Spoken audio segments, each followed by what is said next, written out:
Hello नमस्कार दोस्तों, मैं अभिनव राय एक बार फिर से आप सबका स्वागत करता हूं अपने यूट्यूब चैनल नॉलेज एकेडमी अभिनव में। और हम लोग फिर से लेके आए हैं आधुनिक भारत का इतिहास के महत्वपूर्ण 10 क्वेश्चन। ओके, याद रखिए, मैं 50-100 क्वेश्चन भी ला सकता था, लेकिन रीजन ये है कि 10 क्वेश्चन साइकोलॉजी के अकॉर्डिंग आराम से दिमाग में बैठता है। 50 और 100 क्वेश्चन अगर देखने जाएं तो जल्दी जल्दी में वहाँ पे भी 10 क्वेश्चन से ज़्यादा नहीं सीख सकते। इवन मैक्सिमम टर्म आने की वजह से बहुत कम ऐसी चीज़ें होती है जो दिमाग में बैठ रहती है।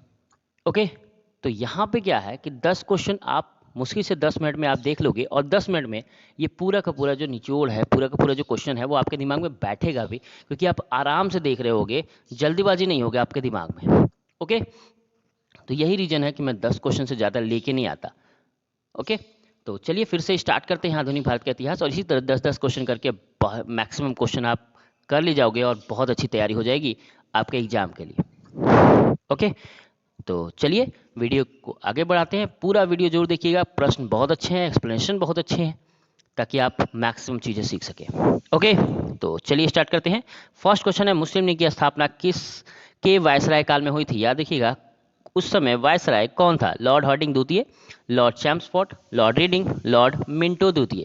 ओके, तो याद रखिएगा, लॉर्ड मिंटो द्वितीय के शासनकाल में मुस्लिम लीग की स्थापना हुई थी। निम्नलिखित में से कौन सा समाचार पत्र एनी बेसेंट द्वारा शुरू किया गया था? बॉम्बे क्रॉनिकल, कॉमनवेल्थ, नया भारत, 2 और 3 दोनों। यानी क्रॉनिकल कॉमनवेल्थ भी है और नया भारत भी है, कौन सा है? तो दोनों हैं, याद रखिएगा, 2 और 3 दोनों ही हैं। यानी एनी बेसेंट ने 2 समाचार पत्रों की स्थापना की। पहला साप्ताहिक समाचार पत्र था जिसका शीर्षक था द कॉमनवेल्थ, और दूसरा था न्यू इंडिया, एक दैनिक समाचार पत्र जो 15 वर्ष तक होम रूल की वकालत करने और भारतीय पत्रकारिता में क्रांति लाने वाला एक शक्तिशाली मुख्य पत्र है। ओके, याद रहेगा।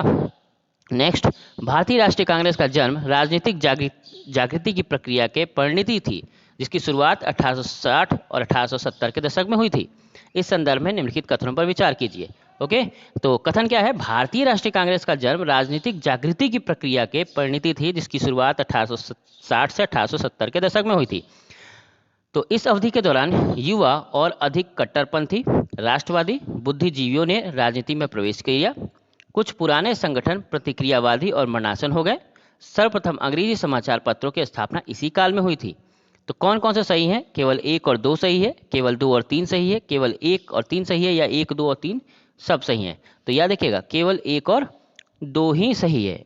ओके, यानी 1875 और 1885 के बीच के वर्षों में नया राजनीतिक जोर युवा अधिक कट्टरपंथी राष्ट्रवादी बुद्धिजीवियों का निर्माण था, जिनमें से अधिकांश ने इस अवधि के दौरान राजनीति में प्रवेश किया। उन्होंने नए संघों की स्थापना की। नए यह पाते हुए कि पुराने संघों ने उनके कार्यक्रमों और राजनीतिक गतिविधियों के साथ सामाजिक आधारों के संदर्भ में बहुत संकीर्ण कल्पनाएं की गई थी। उदाहरण के लिए British India Association of Bengal ने तेजी से खुद को जमींदार के हितों के साथ जोड़ दिया था, और इस प्रकार धीरे धीरे अपने ब्रिटिश विरोधी बढ़त खोदी।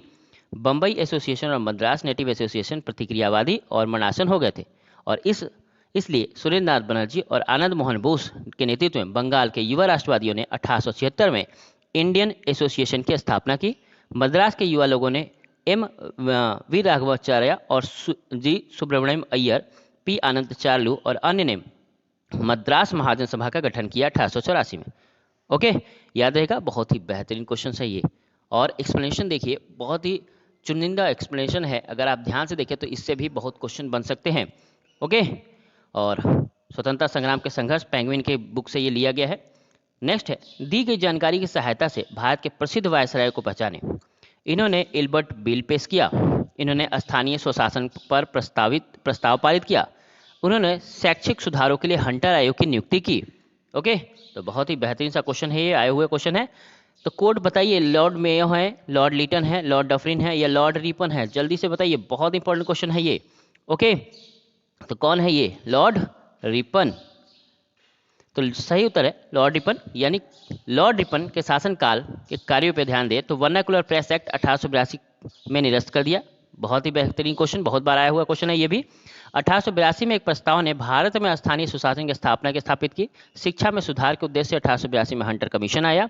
सिविल सेवा में प्रवेश की आयु एक बार फिर बढ़ाकर 21 वर्ष कर दी गई। पहला कारखाना अधिनियम 1881 में लागू किया गया। गंभीर रूप से समझौतावादी स्थिति में इल्बर्ट बिल का परिचय कराया गया। ओके, यानी इतने सारे काम इनके शासनकाल में हुआ है। नेक्स्ट, भारतीय राष्ट्रीय संघ के बारे में निम्नलिखित कथनों पर विचार कीजिए। इसकी स्थापना 1876 में सुरेंद्रनाथ बनर्जी और आनंद मोहन बोस ने की थी। सेकंड है, एसोसिएशन ने सिविल सेवा परीक्षाओं के लिए आयु सीमा कम करने का विरोध किया।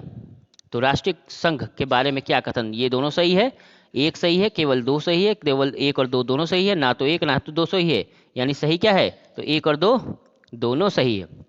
यानी इंडियन नेशनल एसोसिएशन 1876 में सुरेंद्रनाथ बनर्जी और आनंद मोहन बोस द्वारा ब्रिटिश भारत में स्थापित पहला घोषित राष्ट्रवादी संगठन था। याद रखिएगा, इंडियन नेशनल एसोसिएशन 1876 में सुरेंद्रनाथ बनर्जी और आनंद मोहन बोस द्वारा ब्रिटिश भारत में स्थापित पहला घोषित राष्ट्रवादी संगठन था। इसे मूल रूप से भारत सभा के रूप में स्थापित किया गया था और इसका पहला वार्षिक सम्मेलन कलकत्ता में आयोजित किया गया था। 1885 में इसे कांग्रेस में विलय कर दिया गया।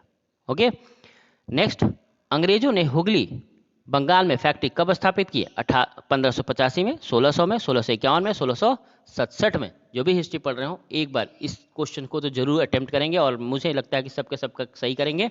तो 1651 में, 1651 में बंगाल के शाह शुजा ने 3000 रुपये के वार्षिक भुगतान पर बंगाल में व्यापार करने की सहमति दी। अंग्रेजों ने वर्ष 1651 में हुगली में एक कारखाना स्थापित किया। ओके, नेक्स्ट, निम्नलिखित में से कौन सा स्थान भारत में फ्रांसीसी बस्ती थी? चंद्रनगर, बालासोर, कासिम बाजार। ओके, यानी ये तीनों है, केवल एक है, दो है, एक और तीन है, एक और दो और तीन है, यानी हर जगह क्या हुआ है, हर जगह लगाया गया है। डन। तो भारत में कुछ महत्वपूर्ण फ्रांसीसी बस्तियां थी, बालासोर, कासिम बाजार, चंद्रनगर, माहे और कराईकल। ओके, ये याद रखिएगा, महत्वपूर्ण फ्रांसीसी बस्ती बालासोर, कासिम बाजार, चंद्रनगौर, माहे और कराईकल। नेक्स्ट, श्रीरंगपट्टनम के संधि के बारे में निम्नलिखित में से कौन सही है? यानी टीपू युद्ध क्षतिपूर्ति के रूप में 2.5 करोड़ रुपए के साथ अपना आधा क्षेत्र देने पर सहमत हुए। टीपू ने अपने दोनों बेटों को अंग्रेजों को सौंप दिया। अधिग्रहित क्षेत्र अंग्रेज, निजाम और मराठों के बीच विभाजित कर दिया गया, या उपरोक्त सभी। तो जाहिर सी बात है सभी के सभी आंसर सही हैं। यानी श्रीरंगपट्टनम की संधि पर वर्ष 1972 में हस्ताक्षर किए गए थे। याद रखिएगा, डेट भी याद रखिएगा, 1792, सॉरी, श्रीरंगपट्टनम संधि पर वर्ष 1792 में हस्ताक्षर किए गए। संधि के अनुसार टीपू ने युद्ध क्षतिपूर्ति के रूप में 2.5 करोड़ रुपए के साथ अपना आधा क्षेत्र देने पर सहमति व्यक्त की और अपने दोनों बेटों को बंधक के रूप में अंग्रेजों को सौंप दिया। तृतीय आंग्ल मैसूर युद्ध द्वारा अर्जित क्षेत्र को अंग्रेज, निजाम और मराठों के बीच बांट दिया गया। ओके, तो किसके किसके बीच बांटा गया है? अंग्रेज, निजाम और मराठों के बीच। नेक्स्ट, सहायक गठबंधन के बारे में निम्नलिखित में से कौन सा सही है? किसके बारे में? सहायक गठबंधन। तो इस गठबंधन में शामिल होने वाले शासक को रखरखाव शुल्क के साथ ब्रिटिश सेना को तैनात करना होगा। ब्रिटिश सहमति के बिना किसी भी अन्य शक्तियों के साथ गठबंधन पूरी तरह से निषिद्ध था। अंग्रेजों को छोड़कर बाकी सभी यूरोपीय लोगों को बर्खास्त करना होगा। कंपनी शासक को बाहरी खतरे के साथ साथ आंतरिक अशांति को भी बचाएगी। तो कौन सा कोड सही है? केवल एक और चार, 1 2 3 4, 1 2 3 4 सब। ठीक है, तो कौन है 1 2 3 4? यानी सभी के सभी सही हैं। यानी सहायक संधि की शुरुआत 1798 में हुई थी। यह अंग्रेज और भारत के शासकों के बीच एक संधि की तरह थी। संधि के अनुसार इस गठबंधन में प्रवेश करने वाले शासकों को रखरखाव शुल्क के साथ ब्रिटिश सेना को तैनात करना होगा या अपने क्षेत्र का एक हिस्सा छोड़ना होगा। बदले में कंपनी शासक को बाहरी खतरे के साथ साथ आंतरिक अशांति से भी बचाएगी।